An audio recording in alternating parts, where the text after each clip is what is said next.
Bismillahirrahmanirrahim.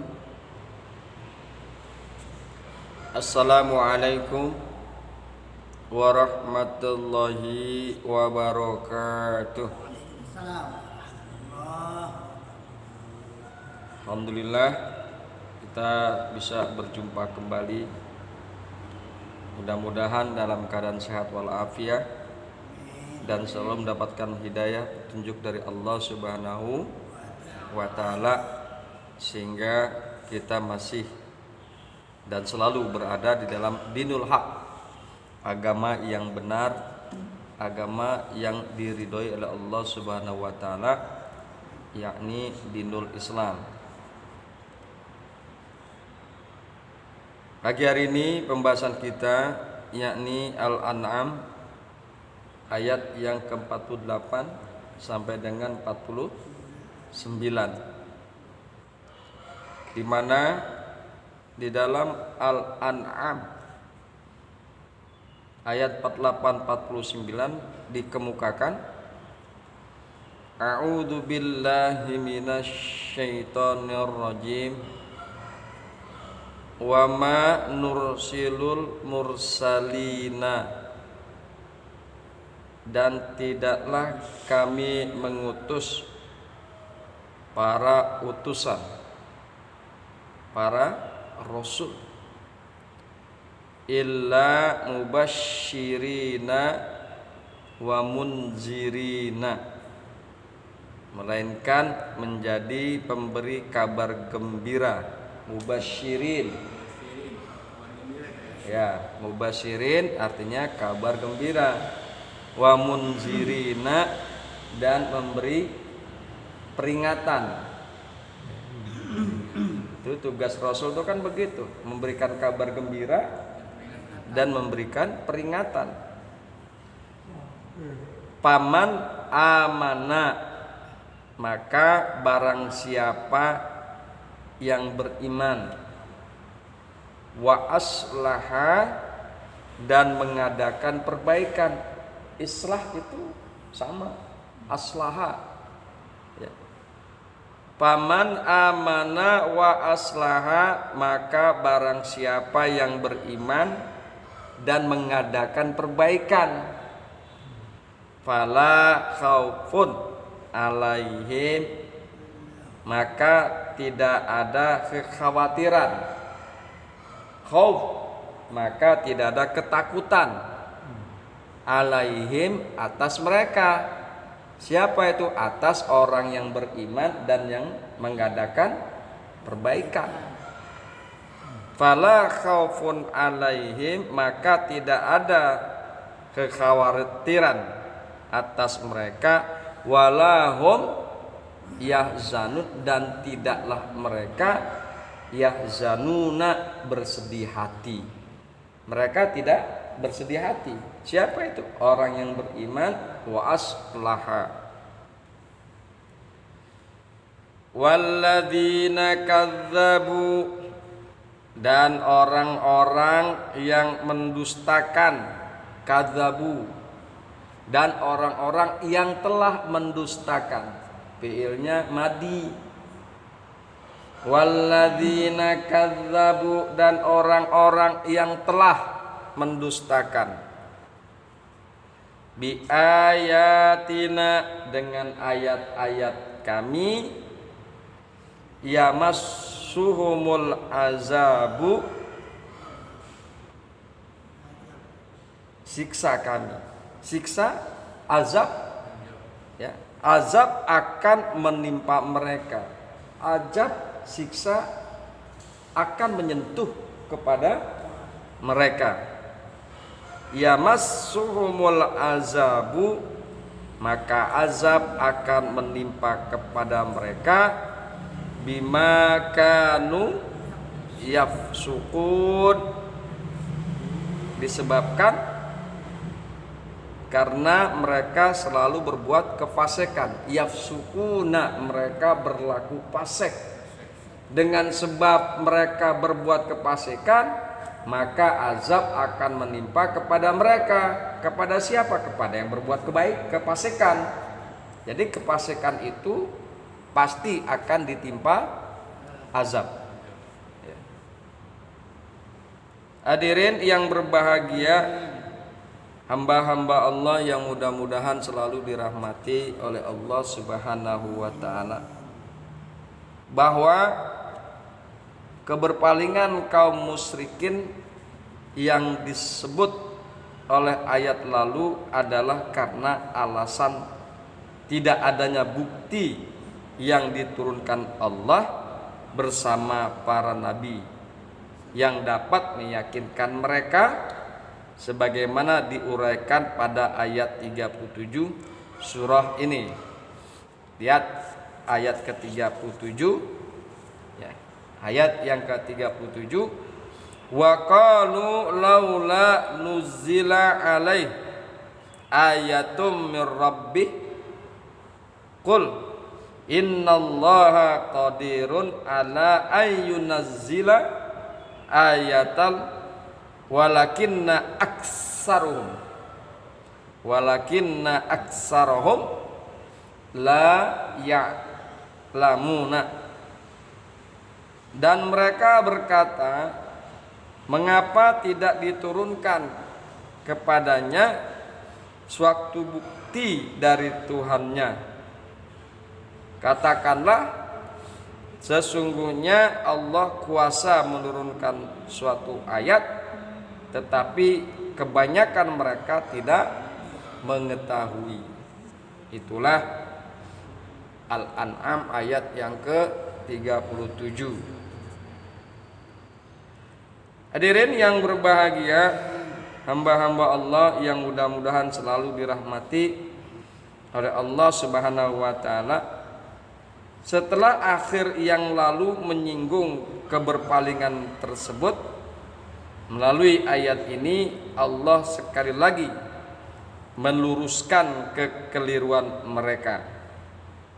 Jawaban kali ini tidak lagi berkaitan dengan kekuasaan Allah dan sifat-sifatnya yang menunjukkan kekuasaannya menurunkan ayat, tetapi lebih banyak berkaitan dengan fungsi Rasul sebagai utusan Allah yang menyampaikan pesan-pesan ilahi, mubasyirina wa munzirin. Hadirin yang berbahagia, hamba-hamba Allah yang mudah-mudahan selalu dirahmati oleh Allah Subhanahu wa taala. Kemudian di dalam tafsir Jalalain dikemukakan, a'udzubillah minas syaitonir rajim, wa ma nursilul mursalina, wa ma nursilu, dan tidaklah kami mengutus al mursalina, beberapa orang rasul, tidaklah kami mengutus para rasul illa mubasyirina, kecuali memberikan kabar gembira. Man amana bil jannah, barang siapa yang beriman maka Allah akan sediakan surga. Itu kabar gembiranya. Barang siapa yang beriman kepada para rasul, kepada para nabi, maka Allah telah menyediakan surga untuknya. Dan Rasul itu menerangkan itu. Di dalam Al-Quran Rasul menerangkan. Ada. Ya, sesungguhnya orang-orang yang beriman wa amilus sholihah, dan yang beramal saleh, kan begitu. Maka jazauhum inda rabbihim jannatun adn. Sesungguhnya orang-orang yang beriman dan beramal saleh, ulaika khairul bariyah, maka mereka itu adalah sebaik-baik golongan. Jazauhum inda rabbihim jannatun adn. Ganjaran orang tersebut yang beriman dan yang beramal soleh adalah surga Aden. Nah, itu dijelaskan oleh Rasul, dan tidak satu ayat, berkali-kali dijelaskan oleh Kanjeng Nabi, Rasul, dan para nabi, bahwa barang siapa yang beriman maka Allah kasih kabar gembira kepada mereka bil jannah, dengan surga. Wa munzirin, dan para rasul itu memberikan peringatan. Man kafara bin nari, maka barang siapa yang kafir,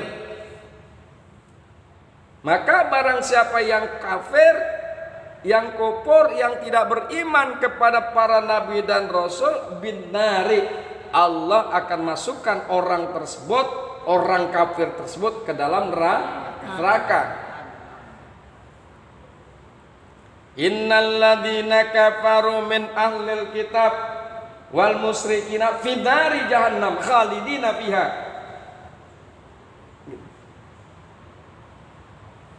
Sesungguhnya orang-orang yang kafir daripada ahlul kitab wal musyrikin dan orang-orang musyrik, maka bagi mereka api neraka. Khalidina fiha ulaika hum syarrul bariyah. Mereka itulah orang-orang kafir, orang-orang musyrik, seburuk-buruk golongan. Ya. Jadi sekali lagi, salah satu fungsi daripada para utusan mubasyirina wa munzirina. Faman amana bihim, maka barang siapa yang beriman dengan para rasul, wa aslaha, dan yang memperbaiki amal perbuatannya, ya, dan mengadakan perbaikan amalahu, akan amal perbuatannya, fala khaufun alaihim, maka tidak ada rasa takut, maka tidak ada kekhawatiran, alaihim, atas mereka, atas orang yang beriman dan yang mengadakan perbaikan. Walahum yahzanun, dan tidaklah mereka bersedih hati fil akhirah, di negeri akhirat. Mereka nggak bersedih hati di akhirat, mereka malah bergembira ria, bersenang dan berbahagia. Karena apa? Mubasyirina ila man amana billah wa rasulih bil jannah. Ya. Mereka yang beriman dan yang berbuat baik, tidak ada fala khaufun alaihim walahum yahzanun fil akhirah. Tidaklah mereka bersedih hati, tidaklah mereka ada rasa takut. Mereka justru bergembira di negeri akhirat. Walladzina kadzdzabu bi ayatina, dan orang-orang yang mendustakan dengan ayat-ayat kami. Walladzina kadzdzabu bi ayatina, dan orang-orang yang mengingkari, yang mendustakan dengan ayat-ayat kami, yamassuhumul azabu, maka azab akan menimpa kepada mereka. Ya. Yamassuhumul azabu, maka azab akan menimpa kepada mereka. Azab itu menjadi fa'il, al azabu, yamassu itu menjadi fi'il, hum menjadi maf'ul.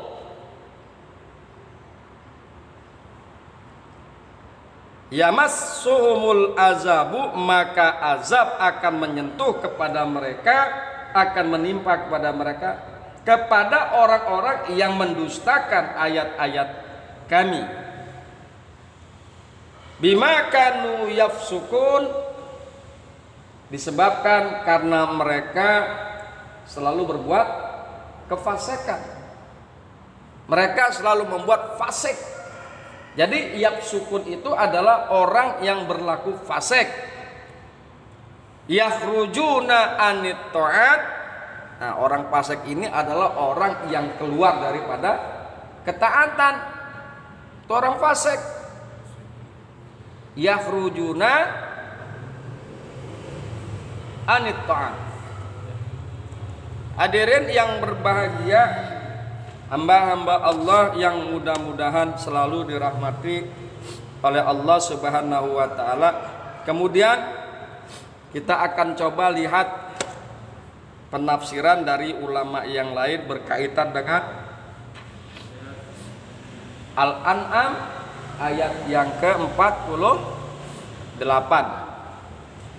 Perhatikan, faman amana wa aslaha fala khaufun alaihim walahum yahzanun. Perhatikan kata-kata aslaha.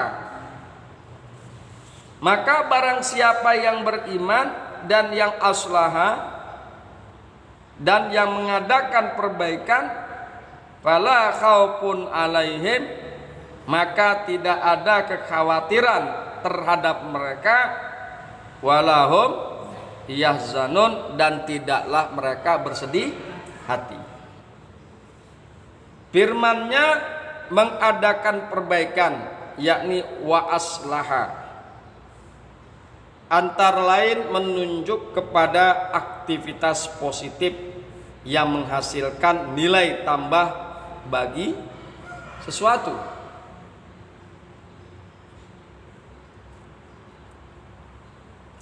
Alam raya diciptakan Allah Subhanahu wa taala dalam keadaan baik. Segala sesuatu di alam raya ini berfungsi sesuai tujuan penciptaannya. Manusia diperintahkan untuk memelihara kelestarian alam serta menjaganya agar ia tetap berfungsi dengan baik untuk seluruh manusia pada masa kini dan masa mendatang. Apabila karena satu dan lain hal terjadi kerusakan atau ketidakharmonisan dalam bagian-bagian alam, maka menjadi tugas manusia beriman untuk mengadakan perbaikan sehingga sesuatu yang rusak itu bermanfaat dan memenuhi nilai-nilai yang dimilikinya. Itulah sisi pasif dari makna mengadakan perbaikan. Sisi aktifnya adalah melakukan kegiatan sehingga bagian-bagian dari apa yang terhampar di alam raya ini dapat berfungsi lebih baik, lebih lama, dan lebih bermanfaat dari sebelumnya. Lebih baik, lebih lama, dan lebih bermanfaat dari sebelumnya. Tanah yang hanya dapat menghasilkan panen sekali atau 2 kali dalam setahun dan dalam kadar tertentu hendaknya digarap dan dipelihara antara lain dengan memberinya pupuk yang sesuai sehingga dapat menghasilkan panen 3 kali atau 4 kali setahun dan dengan kadar yang lebih banyak. Demikian seterusnya bagi seluruh ciptaan Allah yang dapat terjangkau. Itu aktifnya. Jadi tanahnya yang gersang maka dibikin menjadi lebih subur. Yang tadinya cuma panen sekali atau 2 kali, ya. Kemudian dia berbuat perbaikan. Maka perbaikan terhadap tanah-tanah tersebut, maka panennya yang tadinya cuma 2 kali bisa jadi 3 atau 4 kali. Fala khaufun alaihim walahum yahzanun, maka enggak ada rasa ketakutan dia terhadap rasa lapar. Ya. Dan enggak ada bersedih hati, yang tadinya 2 kali panen sekarang jadi 4 kali. Gitu. Jadi tadi di dalam mufasir yang ini melihat pada perkara duniawi. Tapi dalam tafsir Jalalain melihat pada ukhrawi. Faman amana wa aslaha fala khaufun alaihim walahum yahzanun fil akhirah. Di dalam tafsir Jalalain. Jadi intinya bahwa kita harus selalu berbuat kebaikan-kebaikan baik untuk urusan di dunia maupun untuk urusan di akhirat. Kemudian perhatikan di penghujung ayat pada ayat 49. Yafsukuna bima kanu yafsukuna yamassuhumul azab, maka azab akan menimpa kepada mereka pada orang-orang yang mendustakan ayat kami bima kanu yafsukuna, disebabkan karena mereka selalu berbuat kefasikan. Perhatikan kata-kata yafsukuna. Kata yafsukuna artinya berbuat kefasikan, keluar dari ketaatan. Kata yafsukuna terambil dari kata fasaqo yang berarti keluar. Hal ini terjadi apabila seseorang mengingkari kebenaran ajaran Allah yang disampaikan Rasulullah Sallallahu Alaihi Wasallam atau tidak melaksanakannya. Jadi kalau kita beriman, mengakui kebenaran Kanjeng Nabi, tapi kita tidak melaksanakan. Kagak melaksanakan sholat pasek. Beriman, aing teh beriman. Sholat ente pasek. Beriman, aing teh beriman. Puasa Ramadan ente pasek. Jadi orang pasek itu bukan hanya sekedar mengingkari kepada Kanjeng Nabi Muhammad, tapi masuk dalam kategori pasek juga. Dia tidak menjalankan apa yang diajarkan oleh Kanjeng Nabi Muhammad, senajan manehna beriman. Meskipun dia mengaku beriman, tapi dia tidak melaksanakan ketentuan-ketentuan ajaran Kanjeng Nabi, bahwa fasikun, maka orang tersebut masuk ke dalam golongan orang-orang yang fasik.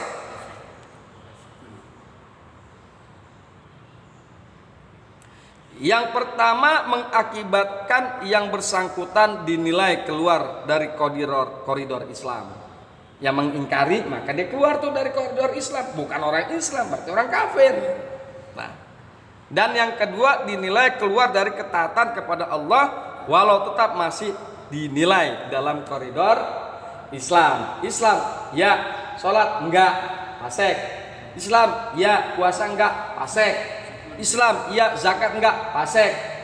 Meskipun dia masih berada dalam koridor Islam, tapi tidak menjalankan ketentuan Islam, bahwa fasikun, maka orang tersebut adalah fasik. Hadirin yang berbahagia, hamba Allah yang mudah-mudahan selalu dirahmati oleh Allah Subhanahu wa taala. Itulah kajian kita pada pagi hari ini, mudah-mudahan bermanfaat. Hadanallah wa iyyakum ajmain. Summa assalamualaikum warahmatullahi wabarakatuh.